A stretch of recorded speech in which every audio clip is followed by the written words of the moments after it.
Hey, welcome back. Another day, another vlog. Great to see you all this evening. It is a late one. Sorry for not getting it out earlier today, but had a date day with my lovely wife, and it was awesome. Jack was at kindy or daycare, and yeah, we decided to have a date. We went to the movies. Good. I think it was February, possibly, was the last time I went to the movie. I love going to the movies. I'm pretty old school. I think it's probably because I'm an old bastard. But being able to go and sit down in a nice, cool cinema with that surround sound, a massive screen, and just envelop your mind into the movie and just switch off life, I think is one of life's great treats. I generally don't go there to think, or I'm not a movie person like a Schindler's List, or I'm not into death, and I'm not into true stories. I'm into just switching off and taking me to a different world, like Avatar or something like that. But I've always thought it's one of my nice, great releases is just being able to just go sit there and just like a good book. If you get a good book and you can just sit down with nothing to annoy you and switch off, it's really awesome. So yeah, it was good. Great day for us. Got to have lunch, a nice lunch together, which we haven't done in probably a good year with Jack and life and COVID and all the fun stuff that we have to do with once you become an adult and through the back end of life. So it was good, a really good day, well needed. So I have been obviously well behind on stuff, but it's been good. I've been sort of planning. I also got this week's video is set up as a premiere for tomorrow night, so don't forget that. Return a droney. It's not a photo shoot as such. It's more of we've finally got a drone in for the channel again, replacing droney that crashed into the Daly River at the last Barry Classic we were at. So it's been nearly a couple of years, a good year and a half. So that was April. So yeah, at least roughly a year and a half since we've had no drone. And yeah, super stoked with the Dji Mavic Mini that I got. They've obviously just brought out the Mini 2, but I did an eBay buy anyway, so I didn't pay full price. So I've probably got it at the right price. And yeah, having seen that and seeing how good and easy it is to fly that Mini 2, I can definitely say that if you are going to buy one, the Mini 2 I think would be just perfect for probably 80% of people, unless you're a professional doing professional stuff. That little Mini 2 is an amazing bit of kit. The reviews and the testing videos that I have seen, especially with the wind, with rough winds, it's got that level 5 category, so it does a really good job. So that would be definitely worth, I think, getting into if you're looking at a drone. Then that Mavic 2 is probably going to be something that's tickety-boo and right up your alley. So yeah, look, we did the drone. We also did that, had its first test flight, so got a bit of that down in the Swan River. It was a beautiful day. Also tested out the switch pod, so that's for the M50, so I can vlog, and this thing is awesome, can I tell you that? So you can hold it like that, beautiful setup. It's got whatever ball head you want on it. I just got my spare 34 media one on, and that just flips out, and then sit it straight down. Instant little mini tripod. So perfect. It's a really good, I'm glad I got it with the M50 on and a big lens like the Sigma lenses. It is so good because it's solid. It's not like the Joby, which you've sort of got to get in the right angle. This thing's locked into a perfect vlogging position, so I can walk and do whatever I need to do, and when I need to stop and do something, I can easily just flick the legs out, put it down, and away we go. So look, super stoked about that. That's a good little unit. If you are doing a lot of vlogging and you've got a decent DSLR or mirrorless, I can definitely vouch for that. But we do a bit of footage on that, so you can see that. Obviously, it's not stabilized. Be aware of that. I did put the M50 when I did it into enhanced, but it's still a little bit. The M50 is obviously not. It's not an Olympus. I'd love to have Olympus just for the video, but it's by no means Olympus sort of territory. But look, it's for what I'm after, that's perfect. And then as well as that, I also got the Dji Osmo 4. I got that. I'd seen a heap of reviews on it. That magnetic clip base on it, bloody brilliant. And can I tell you, after that test day, and then the next week's video, which I'm in the got to edit, I used it extensively in that, and it was magnificent. So if you're going to be doing a lot of phone stuff, I've got the new iPhone 12 coming. As soon as I get that, we'll be doing a release on that as well, and unboxing and a whole lot.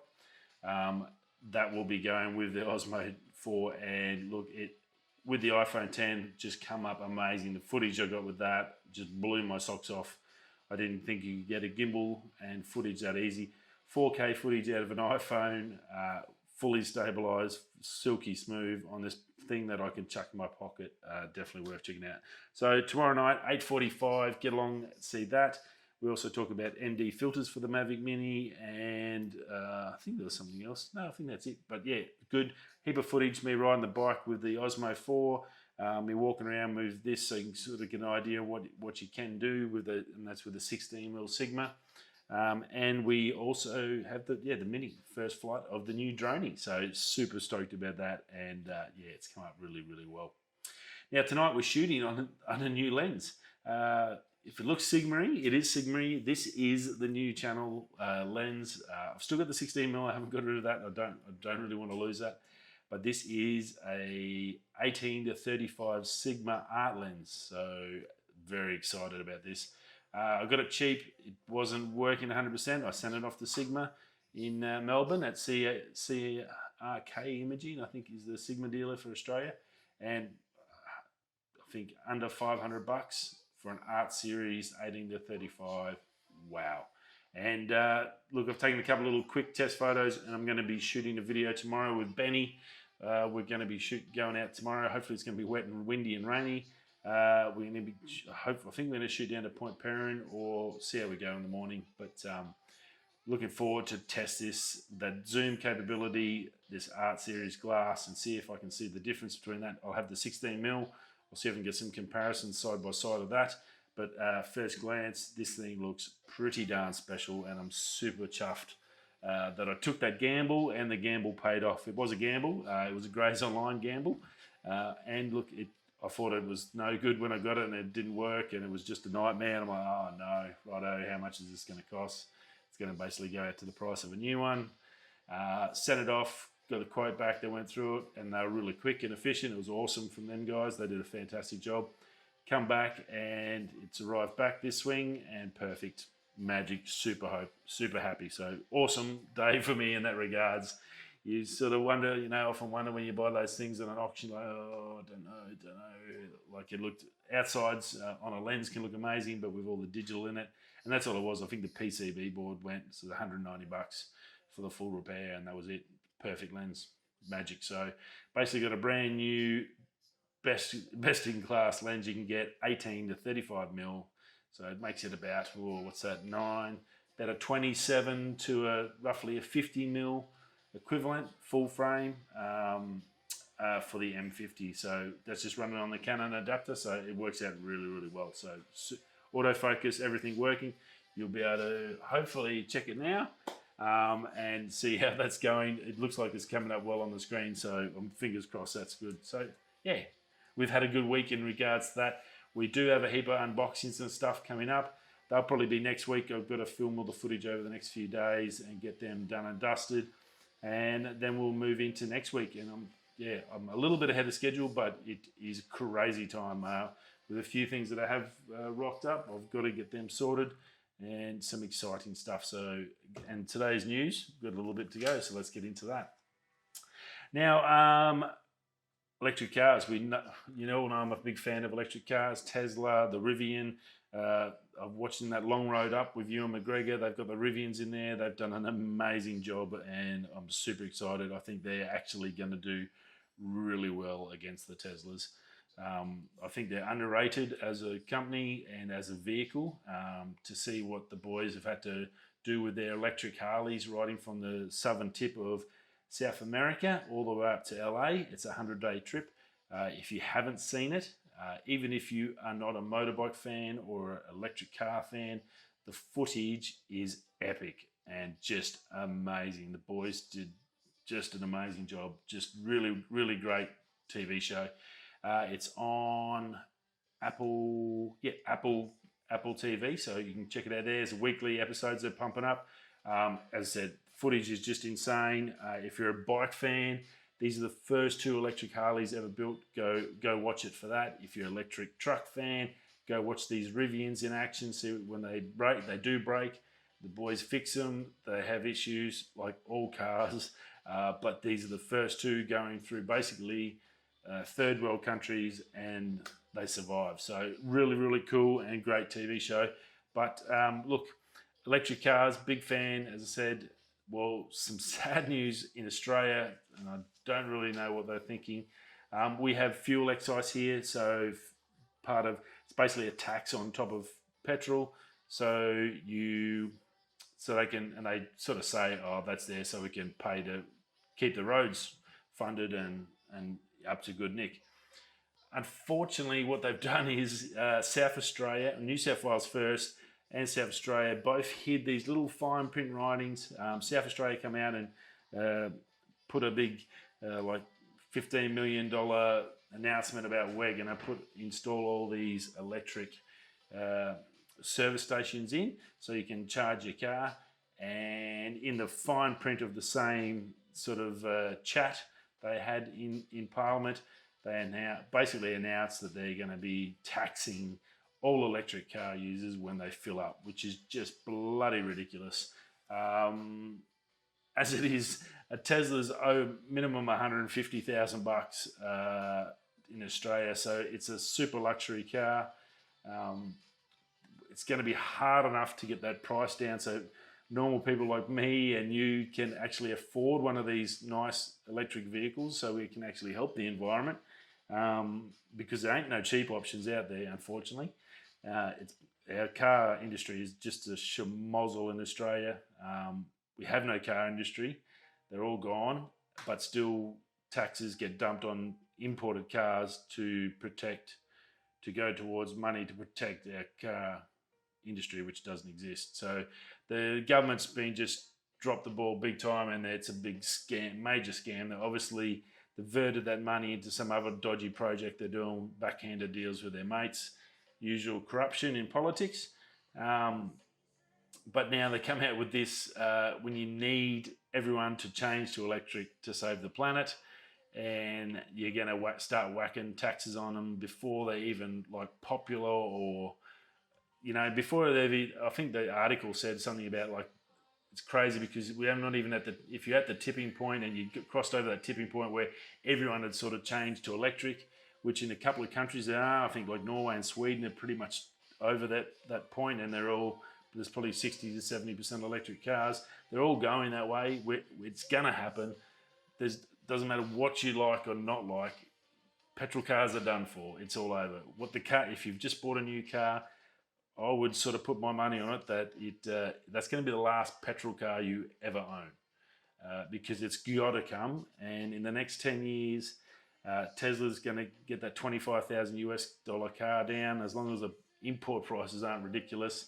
I can very much foresee him building a gigafactory here in Australia, because as part of his plan is to build a gigafactory in major areas, so you don't have to transport the stuff for the parts and the batteries to make the stuff, and you can get your own ore and lithium from wherever you are to build the stuff in that plant and make it and turn it and roll it over. So it's part of his process anyway. So I definitely envisage at some point, once Australia gets the flow on and we actually start pulling their heads in and doing the right thing, I can see that happening.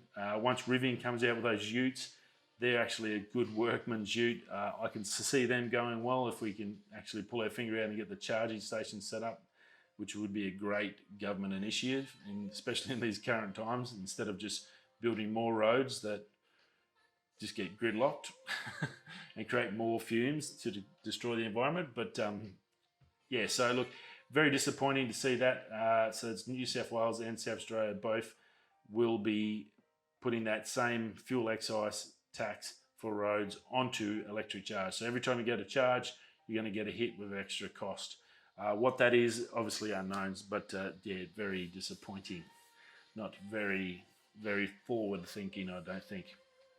Now, CES, which is the biggest tech digital show in the world, that's normally held every January in Vegas. Obviously, COVID, as we all know, everything's changed.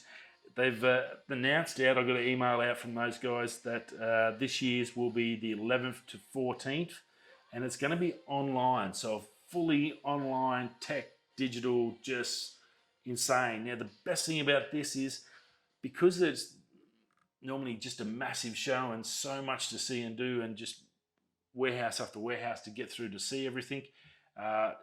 You've got to rely on I guess, creators like myself. If that, obviously not me, I would love to go to one, but creators that can get to it and show you the finer details, sort through the diamonds from the coal and split them off and talk about them and talk to the people about the good stuff, and then show you new stuff and what's coming and what's not coming. We're all going to have access to that, so it's going to be fantastic, I guess, for channels like myself as well, to be able to go through as much as that over those 3 or 4 days and try and get you all that information out. And we're going to be able to get just a massive amount of information of what's coming and be able to get that to you. So I think that's going to be cool. It's going to be a good opportunity for myself and in this channel and this news to maybe, hopefully I'm going to try and set up to do a video on that, so I can sit down and maybe even do a daily video on what's each day, and then cut through it all, go for all the videos and the info and get it to you, create a daily video. We might even do it as a special on this another day, another vlog, just like a daily hit of everything that's come out on CES, and just put links to everything.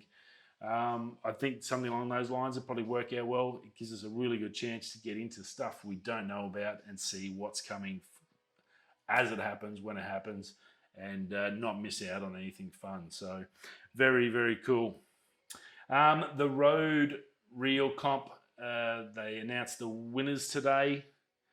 Tigers Media, or 34 Media, was unfortunately not. We didn't get a prize for our video or the behind the scenes one. But look, again, I said when I first went in, I didn't really think I was going to win. I'm definitely on the video side, learning. My passions, the photography, the video side is something, technology I'm very passionate about, and information on those lines I think I can handle. So it was really good for me. It was a great experience, and it was a lot of hard work. I can definitely give you that. It definitely by no way means easy competition, but there were some amazing entries. I did look at a few of them, and all of them that entered were just awesome. And there was just some outstanding ones, so it was very hard to sort of think that I was going to get it. But it's done and dusted for another year. Congratulations to all those winners out there that got in the final, in the top 3. To be in that top 3 out of thousands of entries is just insane. It's a lot of money for those guys too. I'm sure it's going to make a huge difference to those creators. And good luck. I hope, hopefully down the track we see those guys making short feature films, or end up in Hollywood or something, and becoming an Australian success story. So awesome news, a fantastic competition. Big shout out to Rode for doing that every year. That's just an Aussie company that does amazing audio stuff. If you do need audio, go check them out. They're Australian, they're awesome. The quality is world class. Everyone knows Rode. They're definitely in the top 2 or 3 quality items when it comes to audio stuff, so you can definitely rely on them in that regards. But yeah, awesome fun it was, and again, congrats to all the entrants and to the winners, and to the losers. Hey, look, there's always next year. I'll be back again. I'll give it another crack, and you never know. You're only going to win it 1 year, and you can change your life. So very, very cool. Now, Canon, obviously with COVID-19, we've had all the webcam and all that sort of fun stuff. The Mac, they come out with the Mac and the Windows webcam utility beta test for the cameras. That is now gone full service. So you can go on, you get full production version of it. You can download it. They had over 300,000 people in the US alone download the beta copy for the Canon camera. So that's basically using your digital DSLR, something that can do video and with proper interchangeable lenses. You can use it as a webcam like we're doing now, but go stream live to YouTube, through FaceTime, all your streaming apps, OBS software. So you can use, the gamers could use a nice camera, so you get a wicked lens, you can set it up and get a beautiful image, 4K, all that sort of stuff. That's there. So go check that out. If you go to Canon Rumors, it'll give you the links, or just go to the Canon USA website and you'll be able to search for it there. But that's up and running, full Mac production version for the Canon webcam utility. So huge success for them on that, and they've done a great job listening to their customers, because it's obvious when you get 300,000 people sign up that everyone wants it. So very, very cool. Now, Viltrox, we all know Viltrox, the adapters and stuff. They do some really nice Fuji lenses as well. Well, they've just come out with a range of new lenses for the M series. Congratulations, Viltrox. Finally, someone that actually gives us a little love. Now, they're primes. They're not the zooms we require. So they're heading up against the Sigma ones. That's a tough ask. Now, they're all f1.4s, exactly like the Sigma, which is quite funny, ironic, I thought. You've got a 23mm at $299 US, a 33mm to $59, and a 56mm at $279 US. All autofocus, all f1.4. They come in their silver painted lens. Look, they're in that Viltrox quality. That'll be cheaper than the Sigmas, so I can definitely guarantee you. So a little bit of heat on Sigma there. But look, I think it's just fantastic that lens companies just haven't forgotten about the poor old M users. They've just released their Mark II, so Canon still makes it, but they just want nothing to do with it. They make a camera, but they don't want nothing to do with it. It just makes no sense at all. They won't even throw a dog a bone and just bring out a couple of more decent zoom lenses for it, like some decent glass, and that's all the range needs. You throw in a couple of 2.8 zooms in there. Do a holy trinity, the baby Jesus trinity. I think I coined the phrase a while back, and that changes the whole M50, M6. That whole range just changes up a gear. So. But Canon just want nothing to do with it, and it's really, really piss poor by them. So awesome to Viltrox. Thank you very much for believing in us and giving us some options. That's always nice. The M50 is a fantastic camera, and I'm sure, from what I've heard, the M6 is as well. There's a lot of people that love the M mount range for its size and portability, and for what it can do, and for the cost of it. So yeah, look. Awesome, thank you, Viltrox. They sound good, and that 56 I was actually interested. I thought that might be worth a little bit of a gander at, so we'll keep an eye on them. I think they might be worth something about the 56. That would be about an 80. We can compare that to maybe my Super Takumar 8 blade, and good little comparison test: the 50 versus the 56, the old school versus the new school. Very, very cool. And then last but not least for today, LumeCube has got a big release coming. They announced it on Insta today, 19th of this month, 19th of November. It looks like an RGB panel. I'm not going to say anything more than that, but it looks like an RGB panel.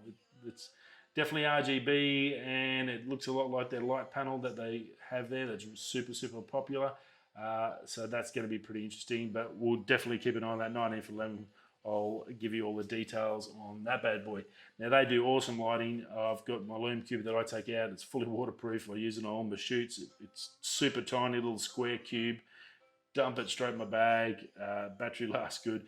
They're an awesome company. If you need portable little lighting, whatever they've got, it's not cheap, but it's awesome quality, and definitely can support those guys. So very cool. Rightio. Oh, last but not least, look what arrived in my mail.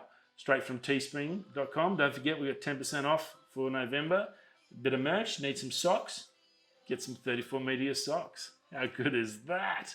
I'll be wearing them tomorrow at the shoot. Okie doke. Thanks for stopping by, and I will see you all tomorrow for Friday, end of the week. Sorry I'm late. My bad. Not really. My wife and I had a wonderful day. Very nice catching up again. Rightio. We're going that way. I'll see you tomorrow. Peace.